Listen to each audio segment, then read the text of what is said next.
growing up, I lived in a neighborhood. I was very close to a lot of my neighbors, had friends all over the place. We would go on bike rides and just all the neighbors would hang out. There were a lot of us around the same age. We all got along very well.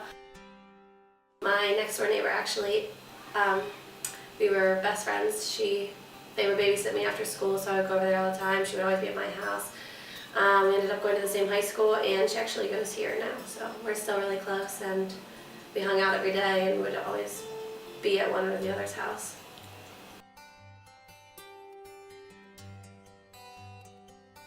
I loved my childhood. I had a lot of fun. I was constantly outside playing games or playing with neighbors, with friends, had friends over. I didn't like to sit inside. I don't know, we would play Indians and run around and climb trees and go sledding when it was cold out, and my sister would sneak me out. We'd play basketball at the neighbor's house at night, catch lightning bugs, make up our own games, but I always liked to be doing something, not sitting at home. My sister was definitely somebody I looked up to, and she was my best friend and my role model, so we hung out a lot. She would sneak me out when she had to babysit me, and if she had friends over, she'd let me hang out with them, even though I was the annoying little sister. And she taught me a lot in life, and she was always, if I had to get ready for something, she'd love to curl my hair and help me pick out outfits and just what bigger sisters do. And so that was good. I loved having her around, and she's definitely an important person in my life. My mom and I have always had a really great relationship. She's always been the one I could go to if I know I needed something. She's been my backbone, my role model, my biggest supporter. She is always there, sporting events, anything growing up, she's always been there. And hanging out with her was one of my favorite things to do when I was younger. She would take us on trips, my sister and I. She had a convention she had to do in Orlando one time. We all went to Disney and just spent a week there, just the three of us. That was a lot of fun. And she'll take us on trips. We go to climb rocks and have picnics and just do random things just to get out and spend time together. And I just have a great time with her. She's one of my best friends. I can talk to her about everything, and a person I look up to a lot, and my biggest role model. My dad tried to push me in the direction of sports. I tried basketball, but I was never very good. My sister played softball, so my dad would try to throw the ball around with me in the backyard, and that ended when it hit me in the face, and I never played again. But I finally found cheerleading, and I loved cheering, so I did that competitively since I was 8, I think.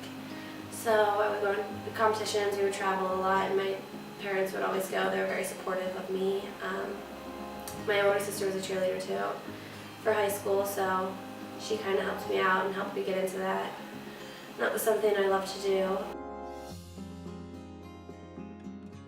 When I was 8 years old, my parents got divorced. It was right around the time that my sister was going to college, so that was tough because I didn't have her around like I always had before, so it was difficult. It was very different because I moved. I lived with my mom, so I wasn't around my dad as much. That was hard to get used to. I did see him every weekend, and every Wednesday I would go to my grandma's house for dinner, and my dad was there, and so I would see that whole family there, the whole side of the family often too, so that was good. But it was very different. It was very hard for me. I think I got closer to my mom because I was living with just her, but we also got in a lot of fights because it was just her, and so that made us drift apart a little bit. And I also got close to my dad in the sense that I wasn't with him as much, so I valued my time with him more. And I would hang out with him as much as possible. And if I were angry with my mom, I would go to my dad's and hide out there. And I feel like I kind of got closer to both of them in different ways. Jackie Pucciarelli is my big. I've had her for about a year now as my big, and we instantly clicked. We got very close very fast. she became the person that I could go to no matter what, and I could always count on her for good advice or to just be there to listen if I needed to talk. And she never judged me. I could really just be myself around her, and it was always a good time. It was great having her here down the street every time I needed her. She was very close by. I could just stop on in and hang out with her whenever I wanted to. And over the summer, we went on a trip to the beach, a bunch of the sorority sisters, and my big was there, and she pulled me aside and she told me that she was not returning to school the next semester because she had been diagnosed with cancer. And I was shocked. I was not expecting that at all. She's had a history of cancer in the family, so she's been around it and she's dealt with that before her mom had it. She was very positive about it the entire time she was telling me, and I knew since she was young and healthy otherwise, she'd be able to fight it and hopefully be back as soon as possible. So her being positive through the whole thing really helped me have a positive mindset and hope that she would just recover as fast as possible and come back to school and everything would be normal. Even though she's not here, we still continue to text constantly.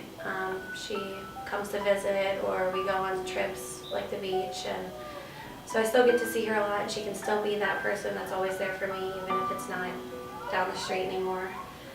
And our relationship can still stay strong, even though she's not as close as she used to be.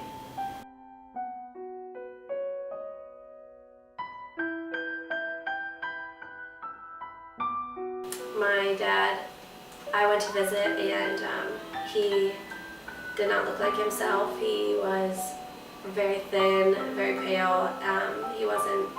He hadn't been going to work lately because he said he felt sick, but he lived alone and he was always the type that never wanted to go to the hospital or get help or admit when he needed medical attention. So finally, I told my sister that I was concerned and that he didn't look like himself. My sister brought him to the emergency room, and they found out that his sodium levels were very low, and it was causing confusion, and they didn't know what was the reason for the weight loss and everything else that he was experiencing, so they wanted to keep him. They actually sent him to the York Hospital, which was convenient because obviously me being here, it was easy to get back and forth to visit. And because of the sodium levels, they knew it was something with his kidneys, but nobody really knew what we were looking at. And so they were giving him IVs and just trying to keep that up and doing different tests. And the doctor called my sister one day and asked if we could all go in. My grandma, my sister, whoever was nearby. And so we all went in, and he pretty much gave us the news that he was diagnosed with stage 4 kidney cancer. And it had spread to his lungs, and there was a little spot on his brain. And so there was no reversing it or no curing it, but they could treat it, and it was very treatable. So he stayed in the hospital for a while. He had developed other illnesses and was getting nauseous and couldn't eat, so they were keeping him until all that was settled, and then they would figure out the chemo. He was going to be on chemo pills that he would have to take 4 times a day. So we were trying to figure out how that was going to work out with him living alone, and if he would need somebody there with him, and he was not in very good shape at all. But he insisted on being home alone and continuing how he used to live. So he went home, and he was on the chemo pills, and they were causing other issues for him here and there, but we were hoping that in the long run it would make him better and he could live with this. The doctor said that he's had patients be able to live for years with stage 4 cancer with this treatment, so we were willing to do whatever it took, and he was very cooperative. He obviously wasn't a fan of the chemo and everything he had to go through, but he knew that it would help him, and he told the doctor he wanted to be able to live to see his grandchildren be born, so he was going to do whatever he could for that.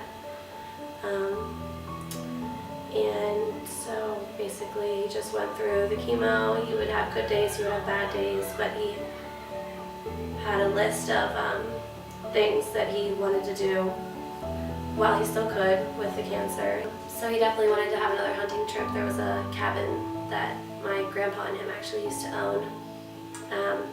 And a few of his uncles, they all owned the cabin, so he went there and he wanted to do a last hunting trip. And just little things here and there that he wanted to do before it was too late. And nobody really knew how much time he had, including himself. So he continued to go through the treatments, and he would call me often. He always wanted to have conversations. I definitely was not expecting anything to go downhill fast, and that's exactly what happened. My last conversation was just my visit with him.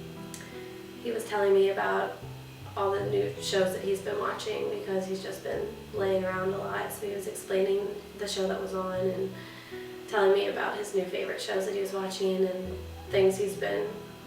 I told him that he should start eating more healthy and get his nutrients in. He told me that he only liked to eat pudding. Chocolate pudding was his favorite. He had a blood pressure cuff. He was supposed to be taking his own blood pressure at home. And I was actually having problems, like my heartbeat was really fast and something was going on with me over that break, so I was trying to use it and he was making fun of me because I didn't know how. Like he was really good. He seemed like everything was getting better, which is another reason I didn't expect everything to go downhill the way it did. And so that made it harder and easier because we had a really good last visit, but I definitely wasn't expecting that. He was scheduled for a blood transfusion because he was very short of breath and didn't have energy at all. He was very fatigued, he couldn't do much. So they figured that would help him. And so I got home for break, and it was the first day I was home. He called me and he really wanted me to go over and hang out, so I did.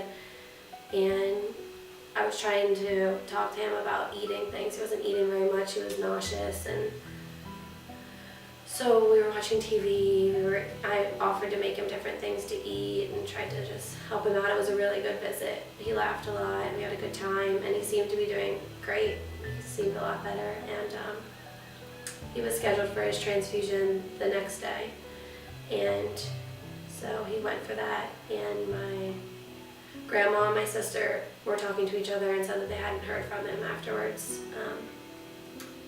So we all tried calling. We had a group message if anybody had talked to him, with my aunts and uncles. And so I was leaving work and I figured I'd go to the house to make sure everything was okay. And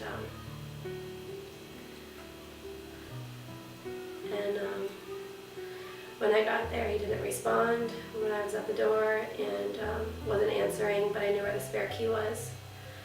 So I went in and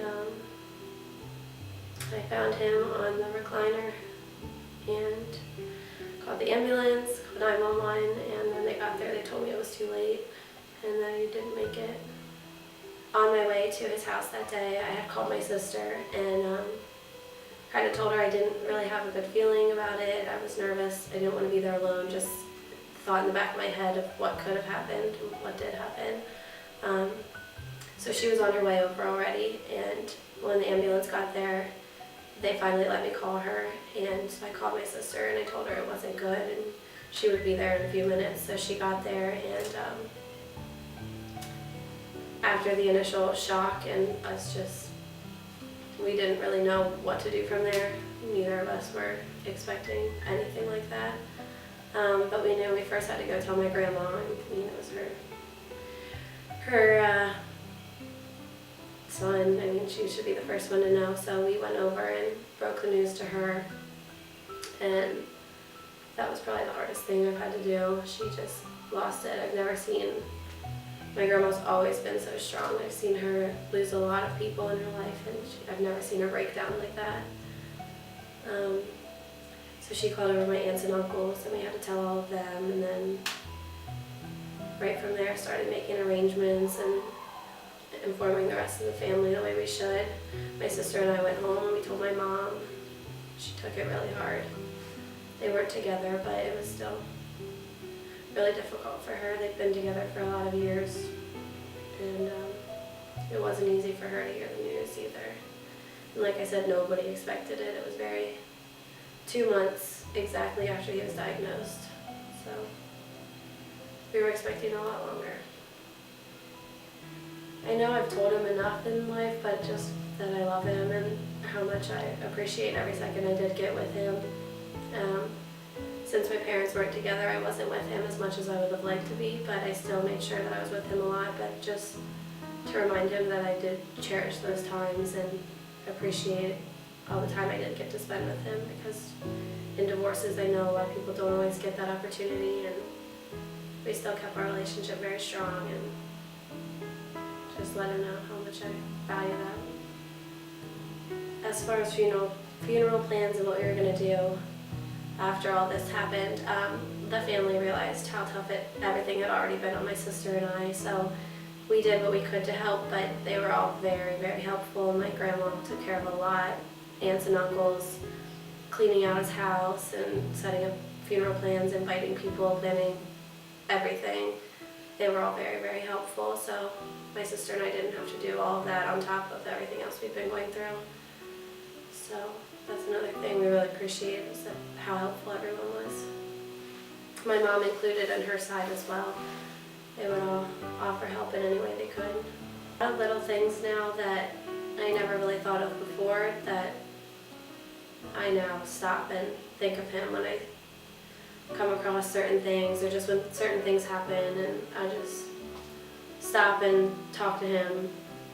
Every morning when I wake up, I'll just, "Hi Dad, miss you, hope everything's going well with you," and I sort of tell him if something exciting happens in my day, I'll just talk to him about it. Hi Dad. Today I went to the hospital. I had a patient that I was taking care of. He was a happy guy. It was a good time, a good experience at the hospital. I got to give my first injection. Just like to keep him informed. My dad was somebody who was always funny, always looking for the light in situations. He had a great sense of humor and was always trying to make people laugh around him and make sure there's a smile on everyone's face. When I think of my dad, I just think of laughter and happiness. Everyone around him in the room would be laughing when he would crack a joke, or during a family dinner, he would always be the one with the witty comments to say something and make sure that everyone was laughing and having a good time. If I were to give advice to anyone going through a situation that I went through, it would be to really value the time you have with all of your loved ones, and don't pick fights over stupid things. Be happy as much as you can with the ones you love. Do fun things, and really don't take anyone for granted or anything for granted, because you never know when something terrible could happen and you won't want to have any regrets. So really appreciate the time you get with everyone, and hold the memories close to your heart. Take lots of pictures, laugh a lot. Just have a happy mindset, and don't regret anything. He passed away on December 19th, so it was very close to Christmas, and that was especially difficult. The prayer on the back of his card is actually "Merry Christmas from Heaven," so that's difficult to read. It says, "I still hear the songs, I still see the lights, I still feel your love on cold wintry nights. I still share your hopes and all of your cares. I'll even remind you to please say your prayers. I just want to tell you, you still make me proud. You stand head and shoulders above all the crowd. Keep trying each moment to stay in His grace. I came here before you to help set your place. You don't have to be perfect all of the time. He forgives you the slip if you continue the climb. To my family and friends, please be thankful today. I'm still close beside you in a new special way. I love you all dearly. Now don't shed a tear, because I'm spending my Christmas with Jesus this year." Hurry.